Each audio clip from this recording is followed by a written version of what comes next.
tu parlais ma okomi petit peuple. Bapesa moi loso avec caméra. Papa Kisi Mungu avec caméra. Tiens, les alakatins. Tant bapesa ka famille na bango. Et c'est bachaka caméra. Ini distraction. Distraction. Azalaka kuluna lelo akoma bâtisseur. Aboya distraction. Asali bilanga, asali baban. Johnny Kabamba, abeti milolo. Mais yo koba distraction na kata ba ministre. Tous les gars. 20 millions détournés. Natango c'est les morts, c'est les boum boum. Basangi bekola malonga. Distraction. Yango Johnny Kabamba alobi. Tuboka batrapo ba parti politique. Tukola ya mboka. République démocratique du Congo. Moka Nangai, Lisungi Doboy Jeme, Longo la caméra. Ouais. Opération Yangonde, pour la Moussambo, la distraction. Yangonde, Boumi, Mouka, Olio, Bibumbango. Pour les peuples, pour les peuples.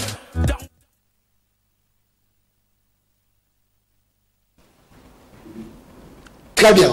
Mokolo là mon abino balandi une très grande mission na dimension il y a continent d'Asie émission ngai émission na yo émission à la population congolaise en général. Merci beaucoup pour la confiance au Bozaropé ça l'émission le peuple parle Boza Penze Belé. Merci beaucoup. Une équipe va bientôt auditer la gestion du gouverneur Gentini Ngobila Mbaka. Le président de la Cour des comptes a mis en place une commission pour une mission officielle. Je crois que Ezali Pelisolo Tokobesta et Bongoso qui Cour des comptes a occupé la audit même dans les institutions nyonso suite aux la nini ce qui va bandi dans la ville province de Kinshasa ba ken institution président de la République institution gouvernement ba ken na institution nyonso.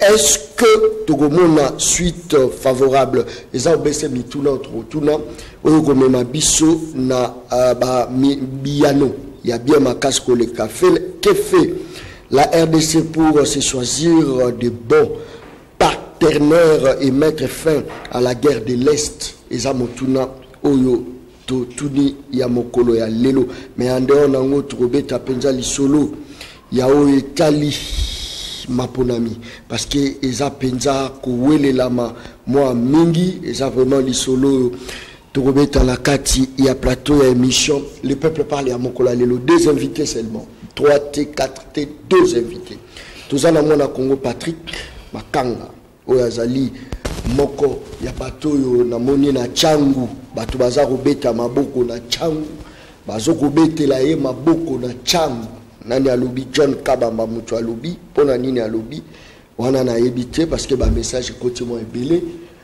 ndeko Patrick Mbote na mbote mingi ndeko John Kabamba na kopesa mbote na co-débatteur na nga mokolo alelo et puis mbote na ensemble les téléspectateurs oyo bazali scotché à Kolanda biso baike bazali na kati ekolo Congo basusupe bazana mikili ya poto bisika babelemi na nzela ya nouvelle technologie chaîne vie qu'ils connecté na canal donc sur moi bazali Kolanda biso en temps réel puis mbote na ngai comme tu l'as dit tantôt na bana nyonso ya changu tozobanza ete toza tokotaki na campagne moko pona ko mema musala kosala musala pona ko lukako influencer ba électeurs ya qualité parce que le côté la musala ba cycle électoraux c'est là eza sonité baninga bazobetela bango maboko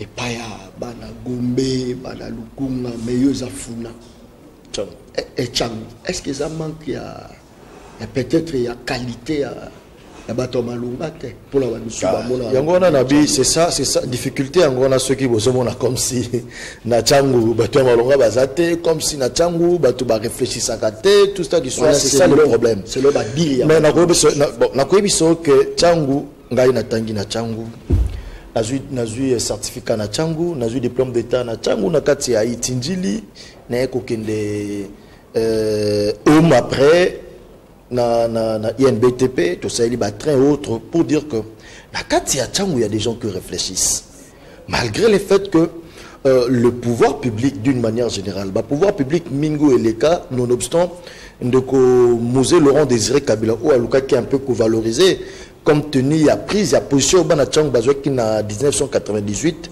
tant il y a guerre il y a agression donc 1998 dans le cas que ça la que pesa moi marché que pesa marché à liberté pour na récompenser Banachang parce que tellement qui agression il y a Rwanda. Le pouvoir public minginde un peu porte vraiment peu d'intérêt dans ce qui se passe na Tchangou. Il y a même que il y a des gens qui insultent ce coin de telle enceinte comme on a moto sous Haïtika ko réalité à Tchangouté atika ko va na Tchangouté ni ba parents ni kokonae ni ndekonae mais au mona a circulé partout les bambons qui se retrouvé candidat na kati ya Tchangou. Il s'est dit là-bas na kopesa bango basé à mapa na kopesa bango mo elamba na kopesa bango mo apollo na kopesa bango mo 10 000 francs pour na yebi ke bato wana baza bazoba bako voter na yango wana eloko ayambo to ça les d'abord un ils allaient mosala des faux ensemble pour na travailler les électeurs y a qualité parce que électeurs y a qualité ndé à cause na possibilité à pour na candidat de qualité parce que ceux qui tous en a électeurs y a qualité té ba électeur à modèle ba voter pour na liputa pour na polo pour na mbongo pour na bassin à mapa pour na y a pont batongi tout ce temps d'histoire voilà ba électeur on a mauvaise qualité ba répondre ba mauvais candidat et conséquence c'est ça que Timokolo alelo mona que point wana eza toujours pamba ko moko comme si ba coin oublié dans notre commune ya Masina eza très enclavé route ya Kulumba ou babanda ki yango tambour battant et souka na nzela et puis siko basala ki basala ndawo mabe banzela ekomi kobeba et suki na fallait 4 ma ntanga bimati kota quartier 1 balabala ya 7 oza entre Marshal entrée à Marshal Liberté na station finale à l'époque de bango station finale parce que mon attend à station soit à sécurité contenu à ba marketing et autres station finale à l'époque non entrée à Marshal Liberté avenue 7 poana et ça venu moko ya malamu ko relier sortir Marshal Liberté na boulevard Lumumba wana ti na Petro Congo côté ya nini ya 7 mais malheureusement jusqu'à présent et l'eau c'est limité et ça qui disparaître merci la mauvaise gestion merci Yanini ndeko John Kabamba pardon na biscuit na ngai j'atterris permettre ngai rapidement je veux insister sur un fait parce que nous sentons tous à constater escroquerie à ciel ouvert où yoba congolais baza victime na yango na maimatali taux de change bakambiste na moyen ya spéculation bazali ko escroquer je dis bien bazali ko escroquer mbongo ya ba congolais o alingi a changer ngo na 21 o alingi a changer na 22 misuku na ngona ki na 19 500 francs. Oublions que combat oyo tozana problème tozana kati ekolo Congo ezali problème ya inflation la qui signe et la qui c'est augmentation il y a pas prix de biens et de services mais comment est-ce possible parce que na moyen inflation de ça là que mbongo est déprécié mais comment est-ce inflation prix ya bien de il y a des services équité mais besoin ngabo pesa mbongo ndingisa o ya zana yango te et ko s'apparenter na escroquerie parce que ce qui moto accueilli na banque a conseillé la taux à 22 000 t a conseillé la taux à 21 500 t 19 500 t a conseillé la taux il y a moukié ils allaient 24 000 tout au plus 25 000 nango wana gouvernement besoin ba disposition pour na kokanga ba kambiste nyonso baza ko rendre davantage population congolaise pauvre voilà ça nous te petit c'était ne loko wana pour na escroquerie eyo na mbongo ya ba congolais esila. Très bien. Je crois que au Tinimbela, la place est bien. Le gouvernement et moi, est-ce qu'ils sont responsables? C'est ça le problème. Parce que le gouvernement fait mais c'est ça le problème. Est-ce que le gouvernement est responsable? C'est ça le problème. Très bien. Bandekolanga, il y a district ya Tchangou, Bandekolanga district ya Funa, Bakoya mingi victime. Il y a surtout la Erabama Ponami, Bate Belé, Bayaka, même dans la province. Au moins, un Kinoa, Outia, na Kinya, Wazagiso, Mokondia, à Kokia, Salé, Loroté pour la nation, mais bakokima kaka na balie moko boyo bakopesa bato badon po bato bavote bango yango moni ebandeli ya émission ezalaka na nzembo moko baopération toboyi distraction kabelanga me kofilme nga te contexte lelo tokomona njili ekoma mpe lokola Gombe mokolo nini njili ekokoma mpe lokola Gombe mokolo nini nani alobi John Kabamba moto alobi bofongola mwa misu bino bamanipulaka bino tant que bakomanipule bino bokotikala bapauvre bango bakomi bariche na basi na bana na bango na bamakangu na bango bakokoma bariche tolobaka vérité. Ça c'est très bien, merci beaucoup. Tozala Merlin vous pe na kati ya plateau mona Kongo mbote na yo mbote ndeko Jacques John Kabamba mbote na ndeko Pati mbote na bakongo man nyonso. Dans un 2-3 choses à dire. Première chose c'est que naïbisi ndeko Pati, moi je vous appuie en tant que jeune d'être élu. Patrick, d'être élu, je demande à toute la population de Tchangou de vous faire confiance. Merci. Mais simplement, quand cette population va vous faire confiance, ne refaites pas les erreurs de nos aînés. Il faut faire les choses autrement. Naye na likamnanga loba na yaka na plateau na yo na loba na denosaka likambuya ba mapango ya ba mama moko ba zwaki na baki mese Daniel suite peu ya ngona na ngona Kongo bele tango ba na loba mama mapango wana ba mama na ba bemela yenga mikanda mais tango na dénoncer et ko sala ke na famille etambe moko totanga na ipen to yebana na kata ipen to yebana ki il m'a cherché à kutinga la bande konae na mikanda bango balakisinga ça veut dire bango basomba pas terrain wana concession wana de 50 hectares tango papa na bango za ka souda da somba yango ka basomba kala ba chef coutumier ndenge za bosombe loko na bino bango bango oteka ndenge balingi do bako tekela yo so bamunyo zo ya te ndeko Patrick aye ba tekeli. C'est ça aussi le problème, il y a des législateurs na biso. Ils n'arrivent pas à régler cette affaire à ba chef coutumier. Si on n'a pas parqué, ba conflit, on n'a pas conflit de terre. On n'a pas chef coutumier qui gagne. À coup, moi, on a yé à teke donc chaque chef coutumier doit succéder na moninga pour na faire teka mabele ata yebite que si quoi prédécesseur na teka ki yango. Et comme ça là que ba maman wana ba sombi. Tant que côté la mikanda rationalité oblige, na comprendre que la famille est tombée, bango ba somba ki avant. La décision de justice, ils ont fait ça, c'est pour ça qu'il faut même investigation. Ce n'est pas seulement nous dénoncer, mais il faut investiguer aussi. Très bien. Avoir des informations. Parce que, au gros, tu mets un piège, il y a diffamation, imputation dommageable, par rapport à la politique. Donc, j'avais mal dénoncé. Quand j'ai vérifié, j'ai trouvé que ma maman, Oyo, elle a faute. Elle est victime d'escroquerie d'un chef coutumier. Chef coutumier on a auteur il y a spoliation il y a le femme il y a concession il y a famille et tambe parce que bah dès que la famille a battu bah il y a maman il y a battu plus de 150 mamans ngai la sagesse africaine na bisi famille on a boy né na monaki ba maman na ba ki pa nanga bazana elo côté imaginez que battu ba aider bango mais ngana futeli bango les sous transport ça dit faut mon niveau ni ba maman na bazana nasi famille wana ba maman na ba victime bino boy boza ba orphelin de père et de mère ba on peut baza ba veuve ming parmi bango. Est-ce qu'il y a pas moyen si mu ta somba ki maman na somba ki ta 20 sur 20 boutique il a ta 10 sur 10 tout ça la que bino pour perdre ba on peut pas perdre la famille après débat après débat 1h30 ba ebisinga bango kanda na bango zalaki. Pour passer comme c'est Dadou Etambe. Dadou Etambe n'est ni de loin ni de près concerné dans Maramouana.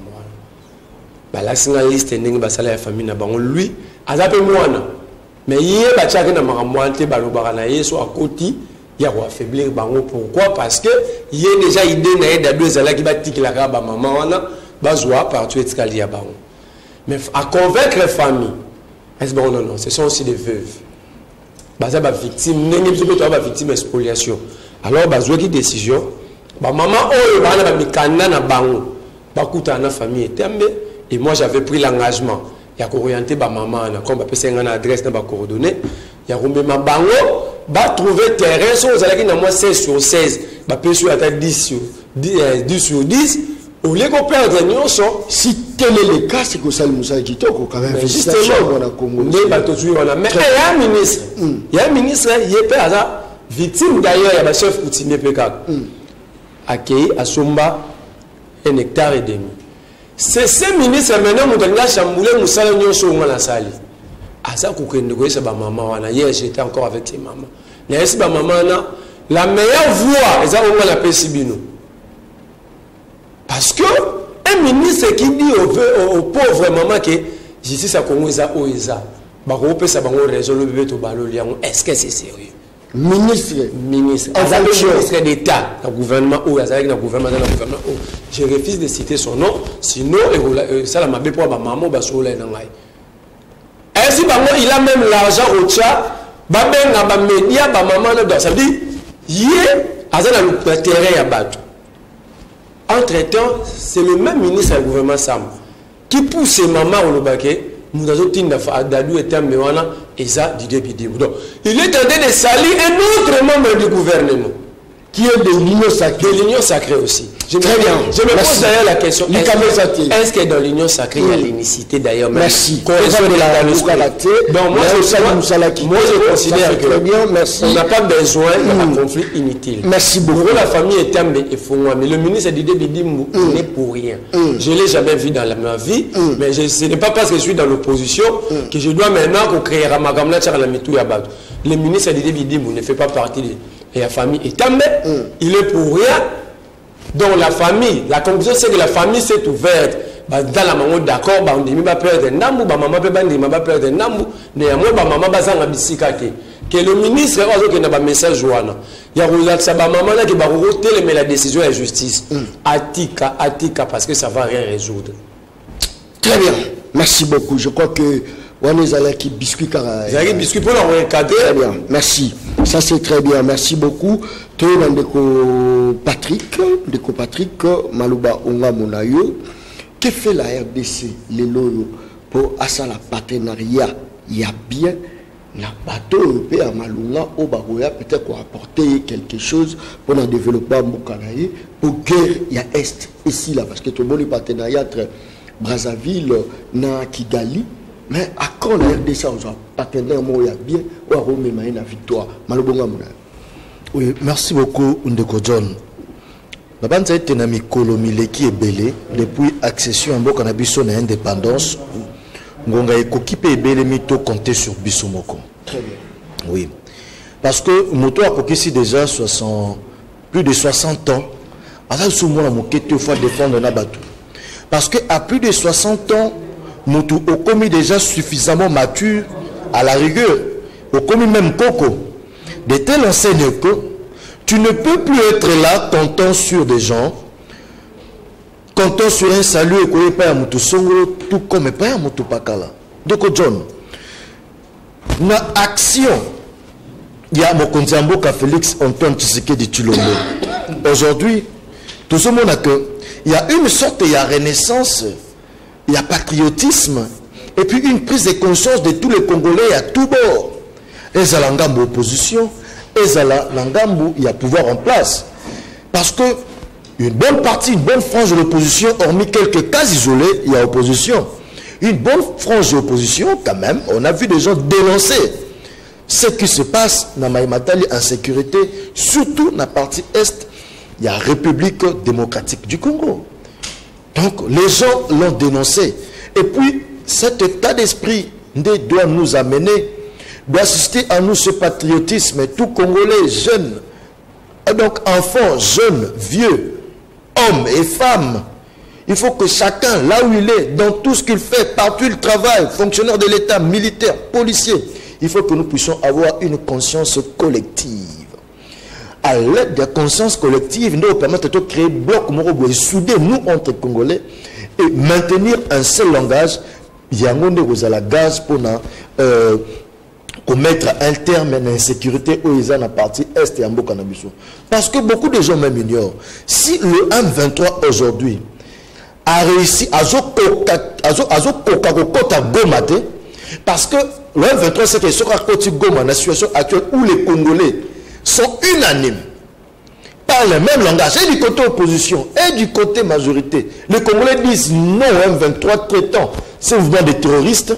Aussi longtemps que l'attitude de M23 pour avancer. à côté de la place à Zawana, et jusqu'à ce que nous puissions avoir des ripostes nécessaires pour nous éradiquer. Mais la partie est. C'est d'abord cet état d'esprit. Parce que vous verrez que les jours où à l'interne de la démocratique du Congo, accentuer force de frappe soutenue par le Rwanda pour créer une division, tirer des dividendes. Mais aussi longtemps, il y a aujourd'hui cet élan patriotique où les jeunes s'enrôler l'armée avec un seul esprit, avec une seule détermination pour combattre la Est. Je vous dis, en tout cas, demain s'annonce bien. Mais il ne faut pas que tout le monde s'appelle le Komoko. On ne peut pas oublier le fait que le monde aujourd'hui, c'est un village planétaire. Ça veut dire que RDC est un pays isolé des autres terres. Oui, un peu. RDC, il est isolé des autres terres.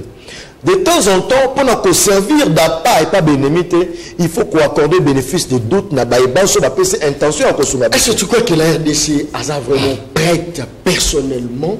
Il y a qu'à traiter Maramuna et Yemoko, il y a Rosala indépendant. Tu crois que la RDC a vraiment prête tout ça? Tout ça, c'est question, mais tout ça, c'est question de volonté politique. Parce qu'aujourd'hui, on doit reconnaître que l'ancien chef d'État, Joseph Kabila Kabange, a réussi à nous donner des élections avec des fonds propres.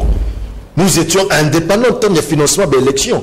Et c'est le même élan et la même allure que l'actuel gouvernement sous l'égide, il y a chef d'État Félix Antoine Tshisekedi de Tshilombo. De telle ensemble que nous voyons que c'est une question de volonté et de détermination. Nous sommes capables d'être indépendants. Et surtout en termes de potentiel toko le bélaté, raison pour laquelle espace. Parce qu'ils savent que les jours où le Congo sera indépendant sur tout le plan, mais en tout cas, ça sera l'éclosion de ce pays. La pauvreté sera conjuguée dans le passé, la misère dans le passé, le sous-développement sera dans le passé parce que nous avons ces potentiels-là. Mais il y a des choses. Alors, il faut d'abord. La première des choses, c'est qu'il faut une conscience collective et pas à Bissoba Congolais.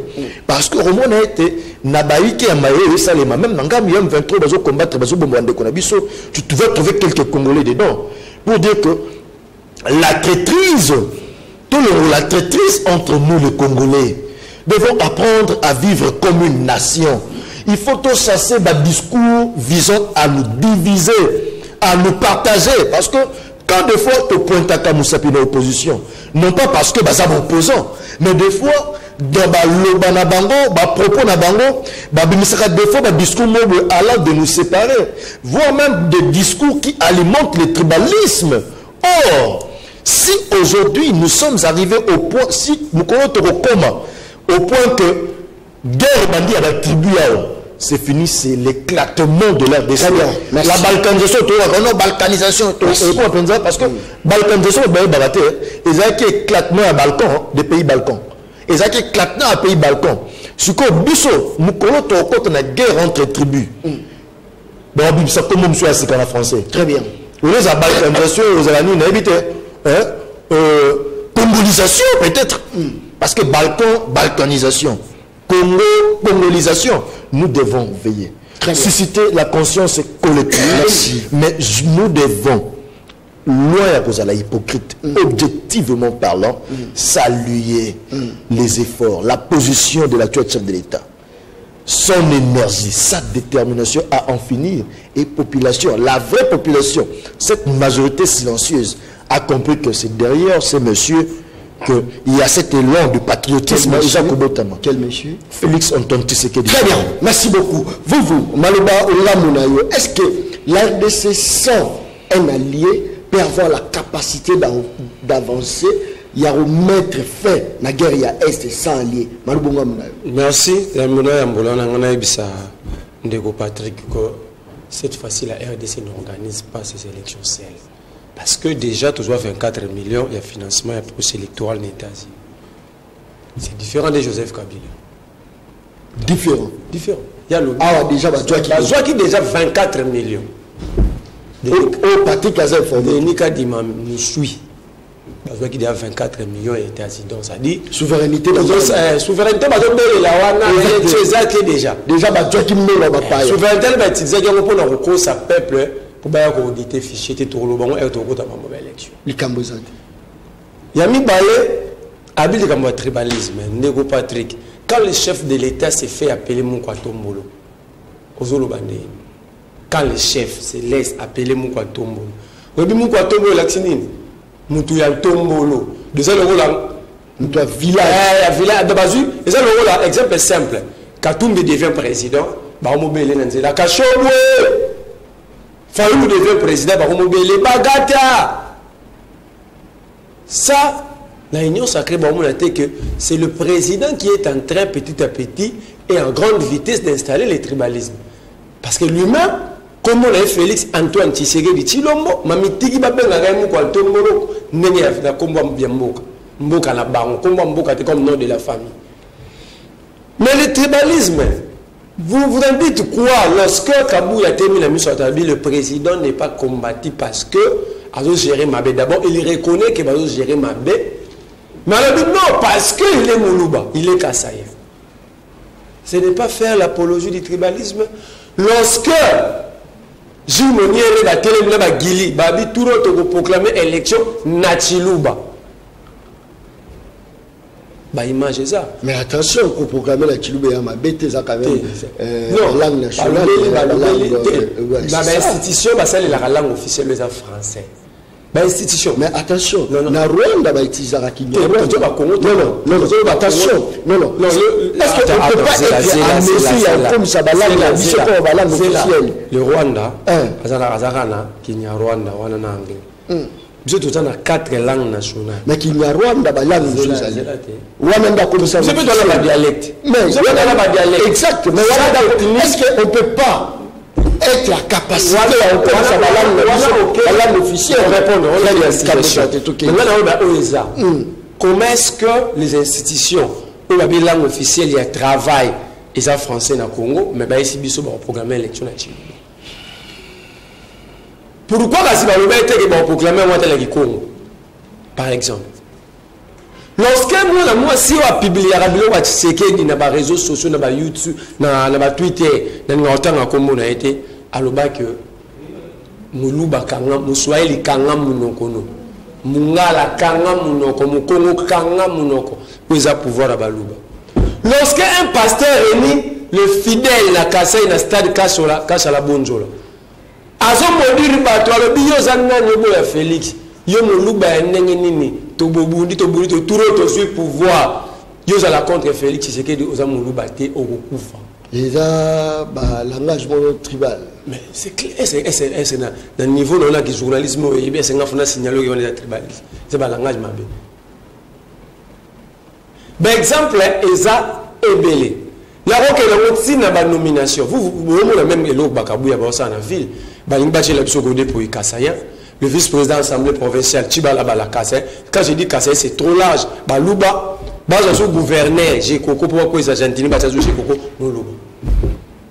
Si on va poste, nous sommes IDP à jouer. Mais si on qui basa compétence, c'est qui c'est-à-dire à la place. Est-ce que Kabouya n'a une compétence, n'a Romo n'a monté sa compétence? Non, il ne faut pas dire ça. Ça c'est la vérité. Ma Bessoki n'a qu'aussi, c'est la vérité. Si on va aujourd'hui, ma poste au IDP à jouer dans le gouvernement central. Tala Balen Bazala, Mine, Moulouba. Tété. Non, il y a le déjà. Non, on va nous répéter. Le tribalisme, ça m'a dit. Alors, tous les cas, on laisse la salle la campagne. La pauvreté. J'ai fait des petits papiers, la commune qui Congo, la ligne, pour expliquer. Mais lorsque nous, le peuple, nous fournissons des efforts, il y a une sous-population qui est l'autre. Mais les dirigeants n'ont pas choix de poser comme mode de gestion de la banque. Ce peuple est le bâti. Question. Le problème, c'est que Félix Tshisekedi n'a aucune politique publique en matière de sécurité. À la politique, exact. Aucune politique. Aucune. Vous regardez les agissements à Félix dans le secteur à sécurité, vous allez comprendre qu'il est en train de tâtonner.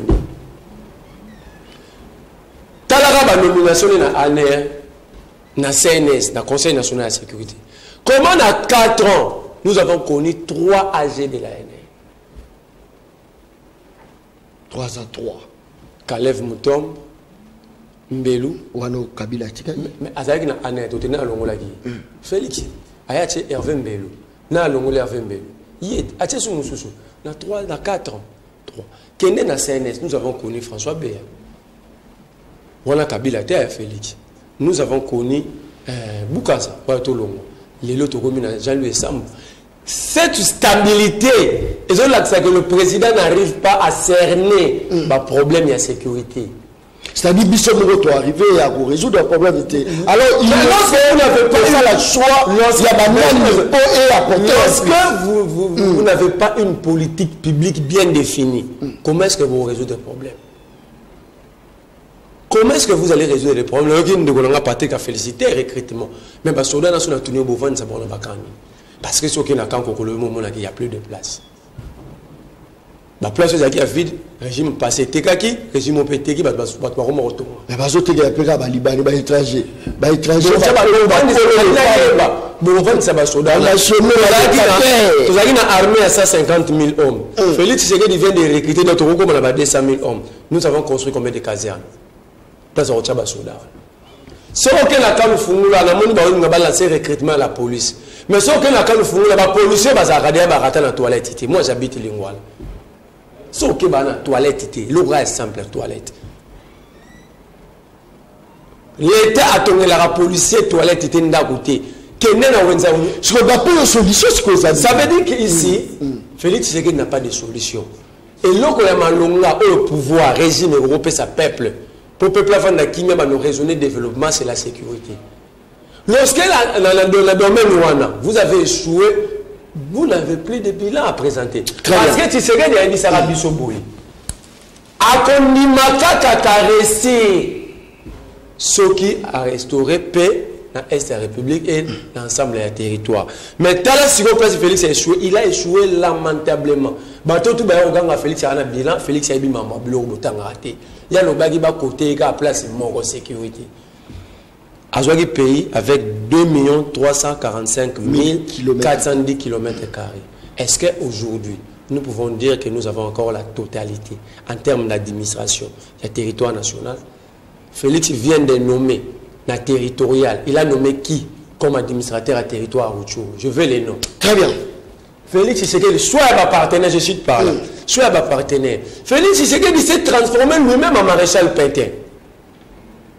Batou m'a dit l'histoire en 1940, il y a l'occupation française, ce qui représentait le maréchal Pétain. Il est allé prendre l'Hitler africain qui nous a ramené Kagame dans ce pays. Patrick Bayemba dans le stade de Marty. Vous avez chanté pour les bourreaux, pour les génocidaires, pour les Hitler. Parce que Félix Tshisekedi a poussé Kibino avec les Mabo et les Mabo. Et il a facilité l'occupation comme maréchal Pétain. Azuna Ouolo Nabiso a Pessi. Azui, ma paternelle Nabiso a fait le Rwanda Air. Je te l'oublie na eboui. Ezakate moto banda vous avez une opposition qui a des problèmes. C'est le Merlin, rien de bon. Non, rien de bon. Régime, rien du tout. Il est allé. Il paraît na biso ya EAC. Botang a traité à EAC na côté à condition d'adhésion. Pareil à RDC. Pour tout à EAC, il s'appelle Paul Kagame. Merci. Très bien. Merci. Patrick. Ce qui ont sauvé Voisin Lobeza, à quoi sert bon de soutenir Félix Tshisekedi pour le deuxième mandat? Tu as si bien dit, Namoni speech à Merlin. Bon, je comprends. Est-ce qu'il y a que certaines questions d'État, l'aborder, il faut comprendre. Pour comprendre, il faut d'abord être de bonne foi. Et puis, oser la simplicité à quoi apprendre. Parce que j'ai vu, tu as embrassé de tout un peu de rien, mais j'aimerais un peu remonter pour te dire ceci. Au Betelanga, il y a 24 millions. Pendant que les États-Unis n'a donné que 9 millions, ou il y a 7 millions, il y a eu Saïdé. Si ça lit sommation à 9 plus 7, c'est pas 24. Jetez les concepts. Mais si on pouvait même conseiller la terme au lobby, il y a 24 millions qui d'abord, c'est pas ça, je vous ai dit c'est 9 plus 7, ça fait 16 millions. Même si on prend 16 millions, n'a pas qu'aide, il y a 680 millions au gouvernement congolais à Bimissi. Ça représente combien de pourcentage? Ça représente quoi? Aujourd'hui, on sait que dans tous les pays d'Afrique, même les pays du monde, il y a tout ce qu'on appelle les appuis budgétaires. Et RDC, les pays à Libosoté, dans Mokili, a bénéficié d'un appui budgétaire. Il y a un moment à niveau à Niger, il y a des Grande-Bretagne où ils ont renoncé. Dans les faits, il y a coupé ça, Niger, bon, coupé ça dans appui budgétaire. Même les États-Unis. On a toujours reçu des appuis budgétaires. Parce que nous sommes des pays en voie de développement ou soit un peu pauvres. On a déjà plus budgétaire. Tout ça, pays pauvre. Oui. Le pays est pauvre, potentiellement riche. Pauvre. Le pays est pauvre, potentiellement riche. Potentiellement riche, c'est ça que vous avez l'exposé à la richesse. Mais la Bible, potentiel, cause en a potentiel la richesse, l'exposé à la richesse. C'est comme ce pays pauvre. Hein? Vous comprenez? Parce que potentiellement riche, c'est-à-dire c'est... Cela veut dire quoi? Pour nous comme riche, il faut exploiter le potentiel. Pour nous comme riche, est-ce que tu exploites le potentiel de biso à 100%? À qui la faute? Voilà. Donc la faute, si tu veux qu'on remonte à la faute revient à beaucoup de systèmes. Depuis l'accession à l'indépendance. Dans notre système, c'est un débat. On doit maintenant prouver noir sur blanc. Parce qu'on va entrer dans un domaine qui peut prendre toute une émission. Prévoir l'émission Yambanga Moko, peut-être on peut aborder sur ça. Alors, comme là, tu dis non, Fatih Moukwantombolo. Mais Moukwantombolo, qui ne sait pas que, peut-être je ne sais pas ceux qui vous allez sur Bantou. Vous savez, chez nous les Bantous, nous aimons bien jeter l'éloge au Komisa Bakondi. Mon colonel Nyomona Mokonzamboka Félix Antoine Tshisekedi Tshilombo se présentait quelque part dire que je m'appelle Félix Antoine Tshisekedi Tshilombo Moukwantombolo. Il a dit ça quoi? Il a dit ça où? Il y a des gens qui aiment le chef de l'État, il y a des gens qui l'adorent, il y a des gens qui l'aiment beaucoup, sa personne. Ce sont comme des fan clubs. Mais puis si Kombo Balingi, Moukwantombolo, Fatih Béton, tout ça, c'est de cette façon que Bisso Congolais, tout s'approprie à Kanamo Kondi. Kabila Raïs. Vous voyez un peu? Donc, il n'y a rien de mal dans tout ça. Il n'y a rien de mal dans tout ça. Pour que tu puisses un peu mélanger tout au nom. Il y a des parlementaires debout, des fois, il y a des gens entre eux, ils racontent des histoires, publier des élections et autres. Et tu prends ça au sérieux pour venir sur un plateau de télé aborder pour dire que non, sous prétexte soi-disant que c'est du tribalisme. D'ailleurs, que non, même Tchilouba, Lingala Kikongo, Ezali ba langue. Et ça d'ailleurs la langue nationale Nabiso. Ça c'est un faux débat. Hein? Non, tout ce qui est du combat. Non, moi je pense qu'on doit prendre de la hauteur. Ça, ce sont des propos qui n'aident pas. Moi je dis, on doit combattre le tribalisme, quel que soit son auteur. Mais Malobo on est et ça on est fou la moto. Le tribalisme, ils ont pris son sens pour nous éclore, ils ont ampleur.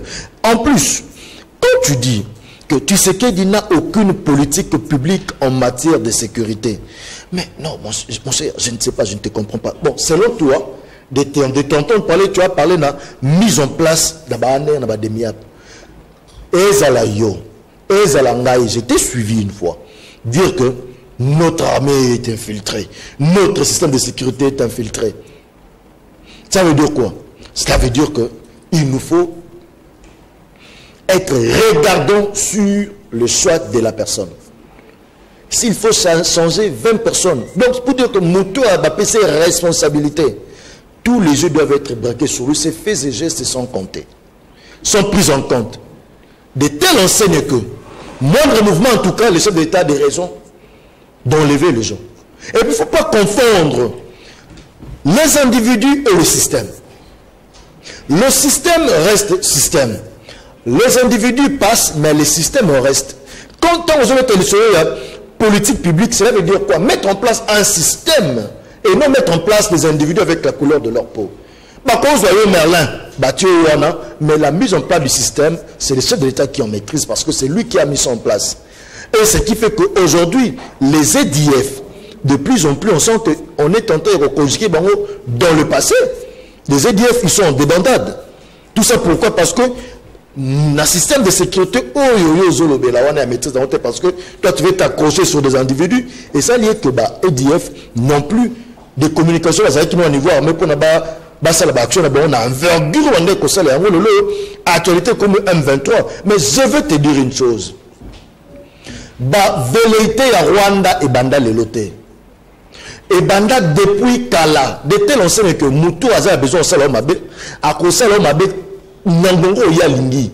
Donc en été, non, Zéla Salomabé Nangonga Songo Pakala. Parce que il faut reconnaître que Rwanda tango attaqué biso photo muto maintenant biso to se prépare ki ndenge nini. Rwanda zo ko attaquer biso na armée moko hyper infiltré de telle enseigne que il y a même de nos officiers congolais ba osa défection pour battre de région de M23. Ok, il y avait même un problème de coordination, il y a frappe na niveau na front.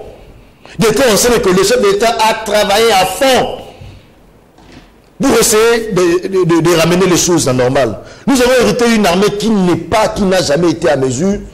Il y a qu'à contenir progression en Rwanda. Et qu'est-ce que vous avez fait de cette armée alors? Mais c'est ça, c'est que nos réformes, dans son recrutement des jeunes, et ça qu'on fait en partie de la réforme. Maintenant, au lieu d'abord saluer le fait que, augmenter effectif, il y a des policiers, il y a des militaires pour bien, il y a 4 écoles au Congo, il y a tout le temps l'esprit critique, tu dis, on va on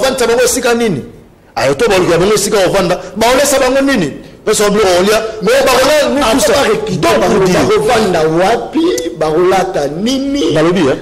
que la condition de vie? Qui t'a dit que tout militaire fait dans la caserne? Qui t'a dit ça?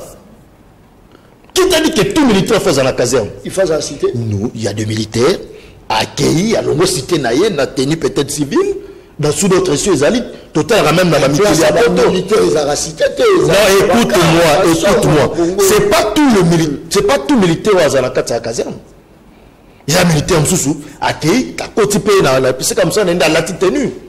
Bambo comme ça, mais qu'il y a pas de militaire à la table, on a tenu la balabala peut-être. Non, on est un militaire, à un chef et permettre à un Pessikane à Rwanda. Merci beaucoup. Donc pour dire que, alors, donc quoi ce que vous dites, cela veut dire que mon Konzambo a fait un assez lourd côté, quelque chose d'effectif. Il y a un militaire parce qu'il faut d'abord réfléchir au Tonga caserne. Mais citer à la colonel, na général, Tonga la nina, na côté, il y a un passe à côté de tu n'as pas vu ça. Il y a aujourd'hui, on est tenté à Tonga cité. Il y a des colonels, il y a des généraux. Ça veut dire que la volonté y est. En principe, de bonne foi, il faut reconnaître les avancées et puis demander plus. Mais ce qui osent reconnaître tes efforts au Moninga Atiei pour changer la situation, et ça d'abord mauvaise foi.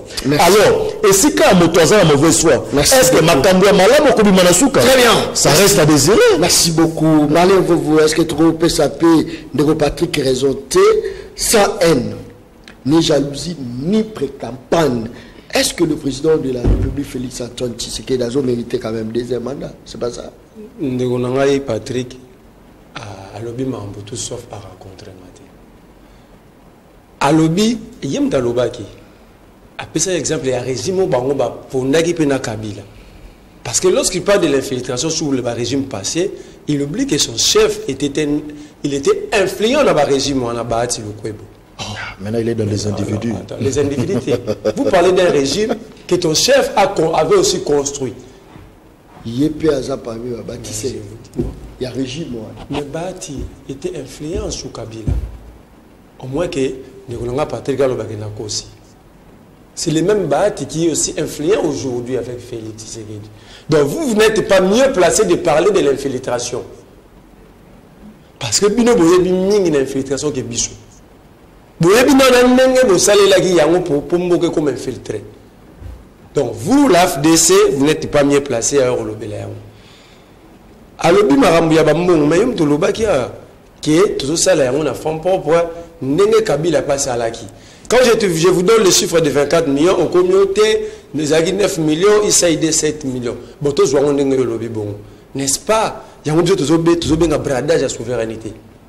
Pour nous, nous avons audité, les élections, c'est une question de souveraineté. Mais dans la même question de souveraineté, vous êtes allé prendre 16 millions de dollars, tout ce chiffre. Mais est-ce que c'est normal pendant que recette est matie? Non, quand on compte, on a une recette, on a une marie de nuit. Vous terrain, parce que j'ai des éléments, j'ai des chiffres. Nabi Bouyi, la souveraineté. Ils ont refusé que OIF ait audité fichier, mais la question de la souveraineté, le même élections. Les mêmes élections, les élections dans son organisation, Libanda, il a donné des chiffres. Donc ça veut dire, vous avez refusé de brader la souveraineté, mais au même moment, vous avez bradé la souveraineté. La théorie des deux bonbons de Kaboul. La souveraineté Zawana, au même moment, la souveraineté Zati. Abina, tribalisme au sérieux, oui, je le dis parce que moi, j'ai mal au cœur chaque jour, je souffre. Pourquoi? Parce que Moukeba est en prison. Bolobek a ça apologie à tribalisme. Mais ce que nous condamnons partout les autres, pourquoi Batola Moussou Bazali Banda? C'était ça mon idée. Pourquoi Moussou na prison, Moussou va circuler? Est-ce que vous avez une raison fondée, valable, que Moutassali incitation à la haine tribale, à l'apologie à tribalisme à la prison? Moussou Bazali plus de 8, 9, Bazali la même chose, mais ils sont à l'extérieur. Peu Bazali Tamboula.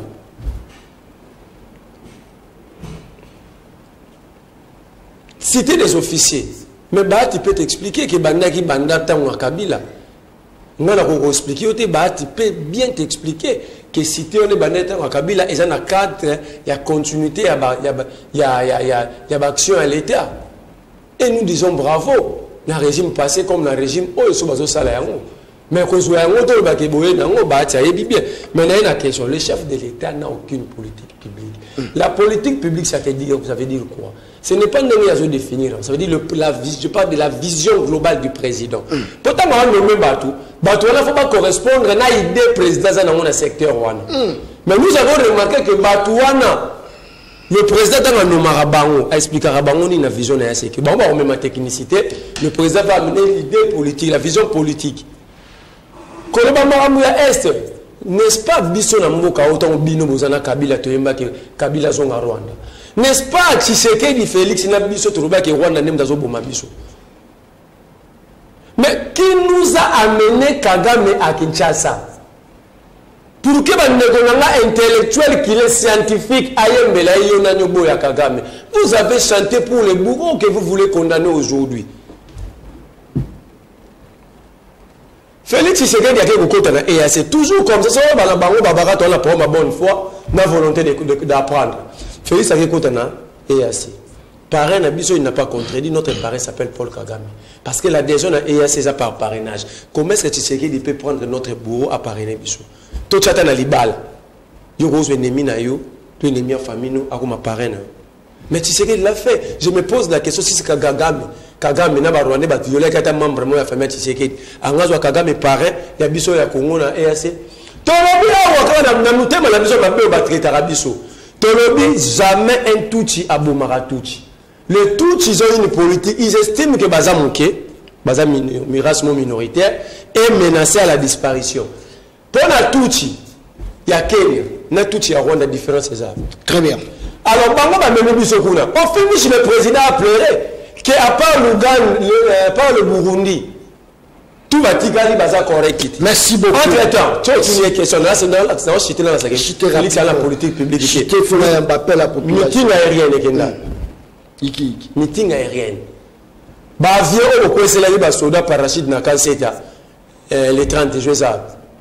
Suko ibanda ba bete ya munduki lance rocket ekenda.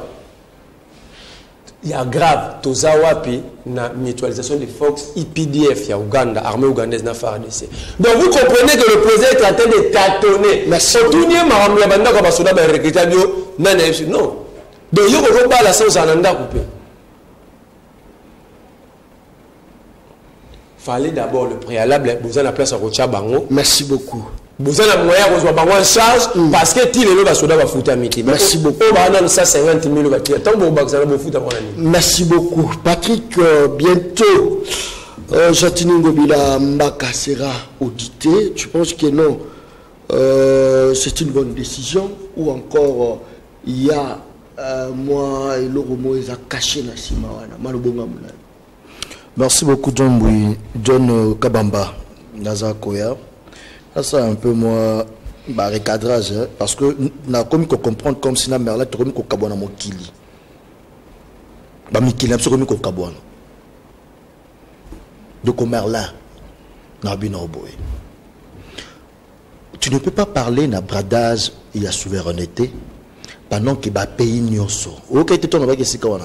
Ba pays nyonso mokili même ba pays développé ba ça ba puis budgétaire. Tu sais que la France la France a des femmes bonnes en Chine. Est-ce que bien? Oui, que Chine a des femmes aux États-Unis bon. Est-ce que bien? Vice versa, ça se fait. Tu comprends? Ça se fait. Il y a ce qu'on appelle les appuis budgétaires. Il y a ce que nous avons fonctionnement. Ok, pour nous comprendre, il faut avoir de bonne foi. Et puis il faut avoir la simplicité d'apprendre. Pour nous comprendre Biloko. Donc les appuis budgétaires, il ne faut pas confondre un bradage. Il y a souveraineté. Mais monsieur, ceux qui 16 millions, ça représente quoi? On a 680 millions au gouvernement, c'est déjà 382 millions de dollars américains. Ça représente quoi? Non, mon cher. Faisons quand même un débat de la hauteur.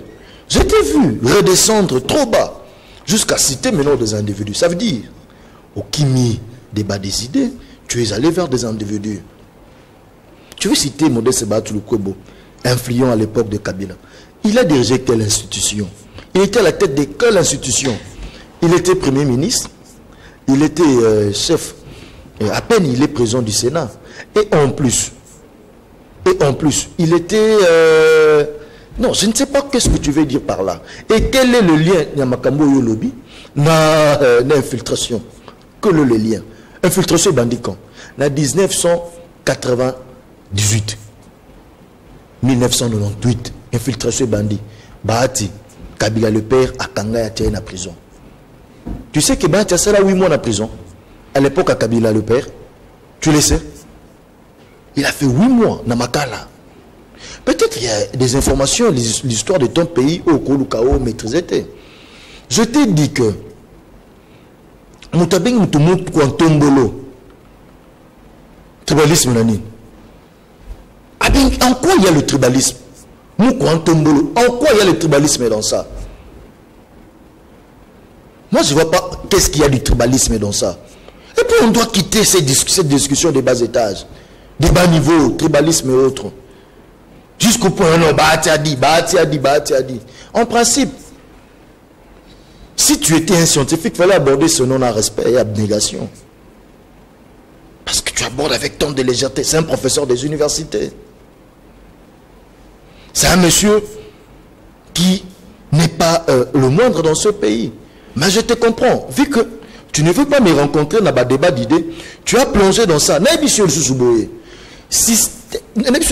La vision politique n'est pas à confondre avec l'individu. Donc là, dans le système, oui, je viens, dans la vision, j'ai mon système à moi.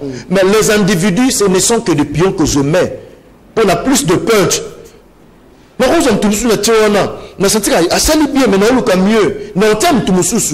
que c'est moi seul qui a la vision. Audit, rapidement. Pourquoi confondre avec l'individu? Il ne faut pas vous attacher aux individus. Audit.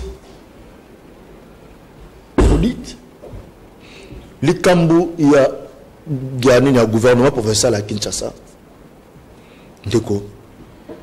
Na banza ete nazali bayo bayamba biso na ba na lekana la plateau songolo topaka. J'avais dit à M. Godin Poyi à l'époque, ah, aux Olia Bilo Kwamboa, Salamba. Et on a qu'un l'église à Sambela. A qu'un l'église à prier. Pourquoi? Parce que Aliaki Biloko et Seigneur qui a lié, mon salut est Seigneur qui a la salité. J'avais dit à M. Godin Poyi, Ndeko, comment est-ce possible qu'il y a censé à contrôler l'exécutif provincial aux 8 fondations Nayo Godin Poyi et connu qu'aux la subvention Nangambouya gouvernorat provincial. Mais il y a conflit d'intérêts. Il y a conflit d'intérêts. Tu ne pouvais pas.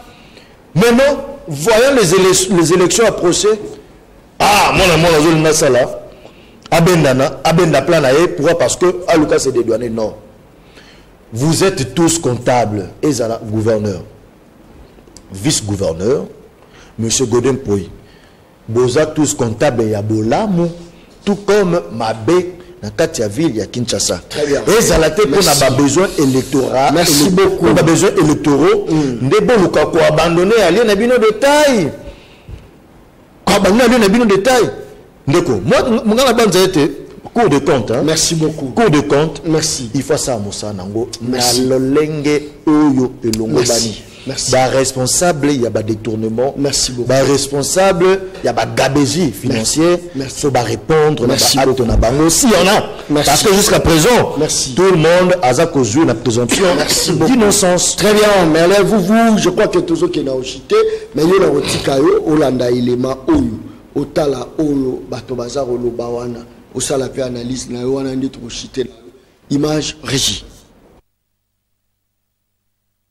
Merci beaucoup. Mbote maman. Papa, nalobi boye. Mboko ye kufi libela. Pona nini mboko ye kufi libela?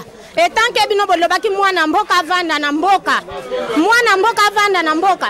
Ngai enseignante bazofuta nga 350,000 360,000. Eza mbongo ya ba député ya poche. Sikoyo pona ngai. Nakotala soin ya bana kolia ya bana. Député azozwa 13,000 bisala ni na salaka. Député avant to abandi ko koma pa kendo vanda ne bonga.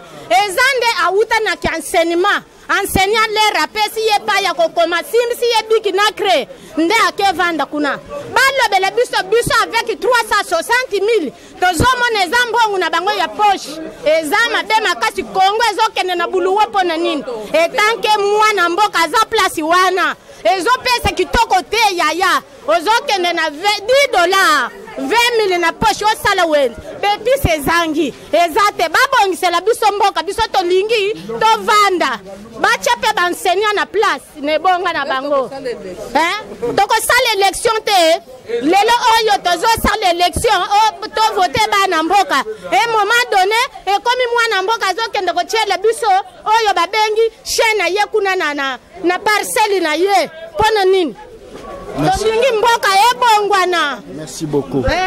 Papa, ngelo su na utero ka méchant aka la match à Léopard au coup nanu coup de la coupe du monde mais tellement mambo sala ba joueur ba ye non ma beza da match moroté mais a ko pesa bango $20,000 na joueur et dingo ya pambo ka muto asila na ye ataye mo président des abon penza raisonnement côté ka pour la maloba na lobeke to pour la soki 3-0 ba bangi ba mo ba ko pesa $10,000 et dingo ki osoma le pang et suki wana te ba musicien ba ke noye maka kanse point na pesa ki on tata ba passer te ya ki ozo apesi 5 millions na ba musicien ba maka kanzembu pour na match à Léopard kaka e betaka yango to longa est-ce qu'on te mo enseigne tozo ka on sus pesa ku tata ba passer ba buka mabolongo la bango ba sambela pour na Léopard eleka mais yo ki opesa on ba musicien ba beta ba nzemu na bango ce qu'on nzemu ba beta yiwana film wa pesa bi film ba lukel biso mokoti tozo ngo to longo ti siko le pas sika longa lekaki wa pesa lekaki talelo wa bon azo tala peuple te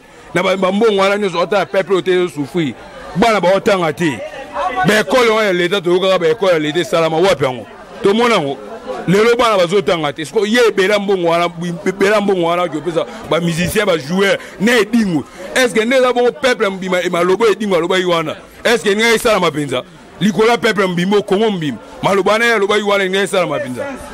Merci beaucoup.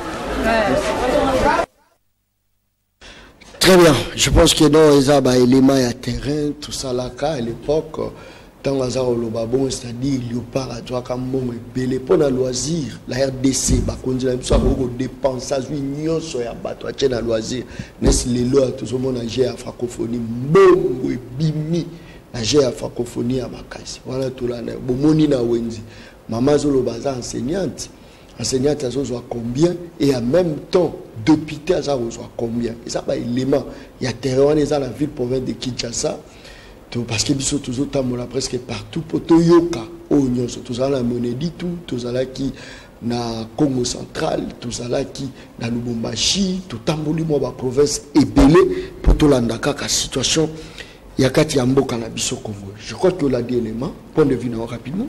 Donc on a bisa ndeko Patrick vision moto za la vision ndaiba ko ça la choix ya bato ba ko accompagner pour appliquer vision wana. Le président n'a aucune vision dans le secteur où on a même le choix de partenaire en matière de sécurité, même le choix même il y a des collaborateurs dans les propres. Naye na mutuna na yo. Ils ont résumé le bilan fait à régime. Régime, c'est que le régime a fait. Mon garçon là solo bien. Donc pour mutumo un individu na régime où mutumo a menacé la République mo vazi pe mo ba pesi. Donc pas le bibo repos là.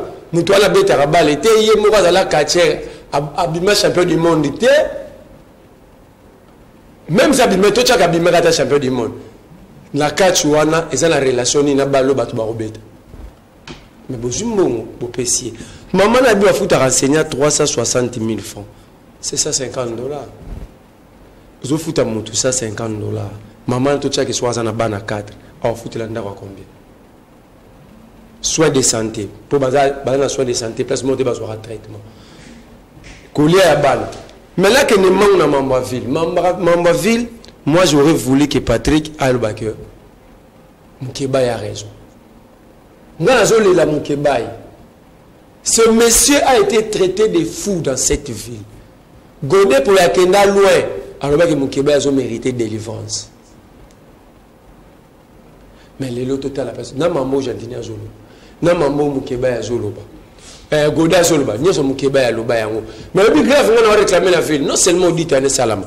Ndeko John, oyebi ke ba Motorola ba Bougoumes ba salelaka. Eza ya mutu serveur za rananda kwa mutu. Entre Jantini na Jekoko. Ba omo ba so contrôler. Musala ya ba Motorola wana. Eza na système ya géolocalisation na katina. Donc so Bougoumes kana lemba. Ba bengi akolobiki na chango. Bango ba yebika ko ça na lemba. Et le serveur eza na ndako ya mutu. Comment la société wana ya ba Motorola comme nango Gcom. Avec précision. Avec précision. Merci. Est-ce qu'on peut diriger un peuple ou être chef en espionnant les collaborateurs? Côté audit, on a très cours de compte, c'est sérieux. Merci. On va retrouver tout ce mais tu penses que ce baquet dans l'institution, ce baquet audité vérité, bima soit telo. Non, on a la ligne qui à part ville fait pas diligenter l'enquête rapidement sous la présidence. Oh. Mais pour nous, ça va dépassement à 300%. Merci. Merci beaucoup. Bonsoir, le peuple parle. Pays Ezala qui envoie à développement à l'époque et à Mobutu. Après lui, Eza sous-développé pour dire que Bangonios Batambousi Mboka Mabé, tout doit des appels. Allô, les copains, ils sont comment? Allô? Allô. Oui, allô, au même bisoapi. Otaka lebuka. Na wapi? Otaka lebuka. Pesa likanisi na yo. Merci beaucoup. Je crois que bandeko bazola na biso la Canal Plus bazo biso na mo retard Saline ko John Kabamba likambo o etali mboka na biso Congo eza likambo o équipé ba congolais nyonso Félix Kakate totele ba biso nyonso Congo au Kenya liboso. Est-ce que ça n'a tort? D'abord la vision c'est lui qui donne l'impulsion. Allô les combien biso à Congo? Allô? Allô, bonjour, Nadine bien allô, bonjour. Nadine bien parce que la foule Moi, ça va passer parce que nous sommes le peuple congolais. Nous réclamons Kabila qui n'a pas fait tout. Donc, quand on est arrivé à un moment où on a Kabila, on a fait Kabila. Mais les lots bâtis mais les lots enseignants à l'hospital dans ma 360 000 la chambre de salon, toute la famille rééquilibre. La chambre de salon, 80 à $100. Si vous voulez combien, avant de combien, avant de voir 4 par l'année. Ce qui est ici, il y a un là. Il faut dans quel pays pour qui défend. Tout le monde attend, on a tout le bâti, mais nous souffrons. Tout le monde a un témoin. Merci beaucoup. Toujours la troisième personne. Allô, Nekobel Bissouap Komonai. Allô? Allô? Oui, Nekobel Bissouap. Oui, comment on a mis ce point là, bien très bien, participation là, rapidement. Oui, nalingana lobabwe monsieur John omoni émission elanda makamini. Est-ce que au cours de la tante pour faire bien de la vision par ministre pour tous on dirait ba yedité et le beaucoup sala. Pour organiser émission au biso to peut travailler à makamisi na ba secteur na bango et le konini sengeli ba sala pour tous on dirait ba zone na G à vide. Donc soyez le ko sala que vous avez pas tomber les mais pas sur occasion au comment la place sur le bazate le coup la bazane va été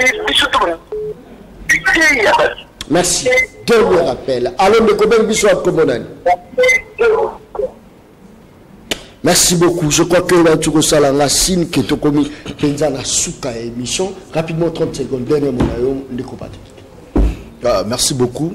Namalo Pesingaï, même au Pesingaï, tena sa commentaire na vidéo na yo. Malgré ça, peu vidéo à Kala. Il y a Kala, mais quand même, les autres. Donc, voilà. Mais Seigneur, Bazaka n'a pas pris. Oui, tout à fait. Donc, c'est qu'il y a. J'ai un Moussa le Sengele Salma Punamboka. C'est un processus changement et akaté comme si tout ça qui n'a monde de magie. Du coup, c'est tout un processus de changement. Mais néanmoins, on doit reconnaître que Nabaction et Mokondi Amboka, très bien, la vision naïe mieux exprimée, mieux explicitée. En tout cas, on sent que demain sera meilleur. Merci beaucoup. Très bien. Salut Neko John Kabamba Toza la posa ya Gentini Ngobilate na assemblée provinciale. Waneza message moko côté la massacre. Gentini Ngobilate Godempoy. Nous allons la posa ya Godempoy te na assemblée provinciale. Waneza message. Tant déjà batoizo réclamer que basé sur la posa mututé, c'est-à-dire yomo pour kangape bisakokei. S'il a de l'honneur pour lui-même. Très bien. Merci beaucoup. Kakalesi la lobaka émission Angaï. Eza baleine baliaka na mokolo mokote, baliaka baleine ndamo ne baliaka baleine. Tokomi penza la souka émission Le Peuple Parle. Richard vous dit merci beaucoup na mosale beleo sali bandeko bazali na sima caméra na pesi bino penza merci tokutani mokolo zoya mais bo s'abonner na chaîne YouTube Le Peuple Parle TV officiel Bokolanda penza ba émission ya bien makasi ya terrain même ba blum soit terrain a tous la moins capacité à rechercher mais la chaîne YouTube Le Peuple Parle TV officiel ezaroleka merci et bye merci. Peuple, Daron Bako, tu parles ma au commis petit peuple. Bapé ça moi l'osso avec caméra. Papa qui c'est Mungo avec caméra. Tiens, c'est ça la catin. Daron Bapé ça ta famille na bango. Et c'est Bachaka caméra. Nini? Distraction. Azalaka Kuluna Lelo Akoma Bâtisseur. Aboya distraction. Asali Bilanga, Asali Baban, Johnny Kabamba.